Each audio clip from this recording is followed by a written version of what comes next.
जय हिंद दोस्तों, वंदे मातरम। बंगाल में हुई घटना के बाद में पूरा देश इस समय आक्रोशित है। डॉक्टर्स का प्रोटेस्ट अभी भी चल रहा है। ऐसे में जब खबर कल ये निकल कर आई कि सीजेआई इसके ऊपर अब खुद स्वतः संज्ञान लेंगे, तो जाहिर सी बात है लोगों के अंदर एक उम्मीद जागी कि चलिए अब कुछ अच्छा होगा। जाहिर सी बात है सवाल अभी भी लोगों के जहन में है, लेकिन कम से कम जो लोगों का गुस्सा है उस गुस्से को जगह तो मिल रही है। कम से कम उस गुस्से को लेकर लोग कुछ बोल तो रहे। सबसे बड़ी बात, सबसे बड़ी जीत कहीं ना कहीं फिलहाल के लिए तो यही है। मंजिल अभी दूर है, रास्ता काफ़ी लंबा बचा है, लेकिन उसके बावजूद भी ये जो कुछ चीज़ें हो रही हैं उनको देखकर लग रहा है कि शायद एक पॉजिटिव चेंज आ सकता है। ऐसे में सुप्रीम कोर्ट ने मंगलवार को कोलकाता रेप और मर्डर केस में सुनवाई करी। पश्चिम बंगाल की ममता बनर्जी सरकार से लेकर पुलिस और अस्पताल प्रशासन तक को सीधे कटघरे में खड़ा किया गया। सीजेआई डीवाई चंद्रचूड़, जस्टिस जेबी पाद्रीवाला और जस्टिस मनोज मिश्रा की बेंच ने सुनवाई की लाइव स्ट्रीमिंग भी करी। सीधी सी बात है, देश इस समय नाराज है तो देश को पता चलना चाहिए कि कोर्ट में किस तरीके से क्या चल रहा है। सबसे बड़ी बात तो लाइव स्ट्रीमिंग जो हुई वो कई लोगों को सही भी लगी कि भाई स्पष्ट तरीके से चीज़ें सामने रहेंगी। इस मामले में लेट, लापरवाही और कवरअप पर जमकर सीजेआई की तरफ से फटकार भी लगाई गई। सुप्रीम कोर्ट ने केंद्रीय जांच एजेंसी सीबीआई से गुरुवार तक स्टेटस रिपोर्ट दाखिल करने के लिए भी कहा।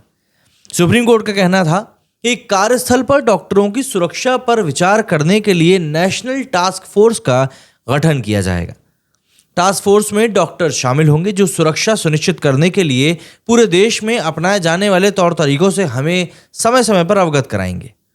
कोलकाता के आरजी मेडिकल कॉलेज और अस्पताल में 9 अगस्त की रात 31 साल की ट्रेनी महिला डॉक्टर के शव बरामद किया गया था।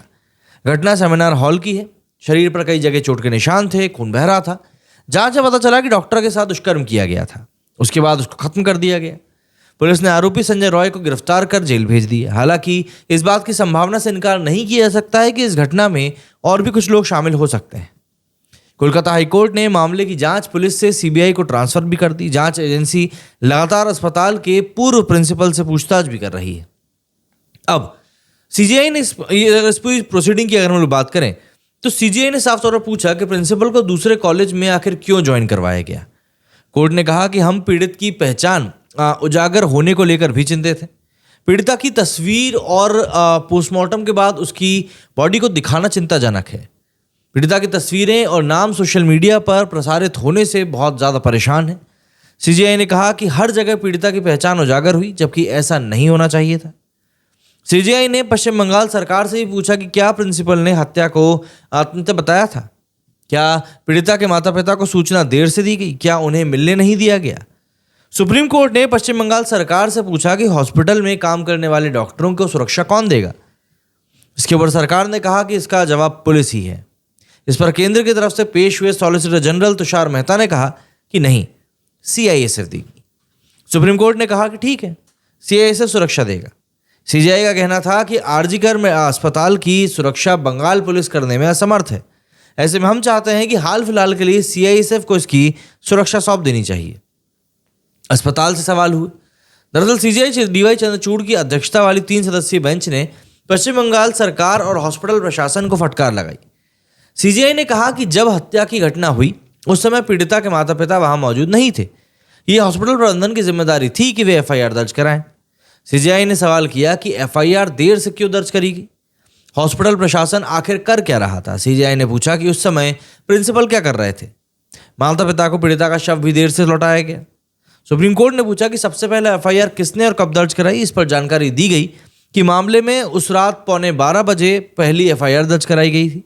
सीजीआई ने कहा कि अभिभावकों को बॉडी देने के लिए 3 घंटे 30 मिनट के बाद एफआईआर दर्ज करी गई। कोर्ट ने एफआईआर दर्ज करने में हुई देरी के लिए पश्चिम बंगाल सरकार और पुलिस को फटकारा। कोर्ट ने कहा कि शुरुआत में मामले में एफआईआर दर्ज नहीं करी गई। पुलिस क्या कर रही थी? यहाँ पर एक गंभीर अपराध हुआ है। उपद्रवियों को अस्पताल में घुसने दिया गया। सीजीआई ने कहा कि पुलिस ने क्राइम सीन को प्रोटेक्ट क्यों नहीं किया। हजारों लोगों को अंदर आने क्यों दिया गया।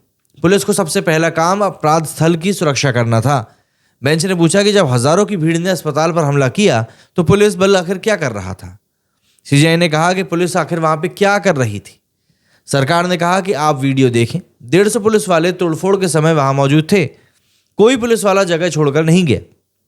सीजीआई ने कहा कि पश्चिम बंगाल पुलिस को खुद पर उठ रहे सवालों को गंभीरता से समझ लेने की जरूरत है।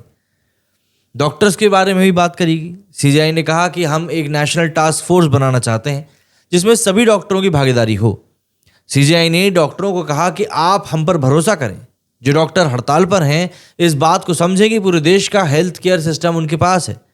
हम डॉक्टरों से आग्रह करते हैं कि वे काम पर लौटें। हम डॉक्टरों से अपील करते हैं कि हम उनकी सुरक्षा सुनिश्चित करने के लिए यहाँ हैं।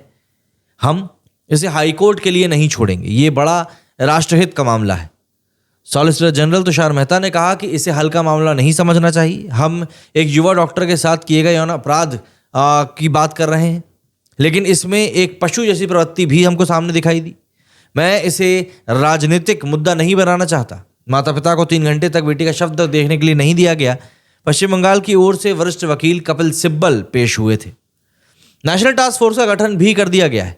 3 हफ्ते में रिपोर्ट भी मांगी गई है। टास्क फोर्स चिकित्सा पेशे से जुड़े लोगों की सुरक्षा सुनिश्चित करने के लिए अपनाए जाने वाले तौर तरीकों से अदालत को अवगत कराई।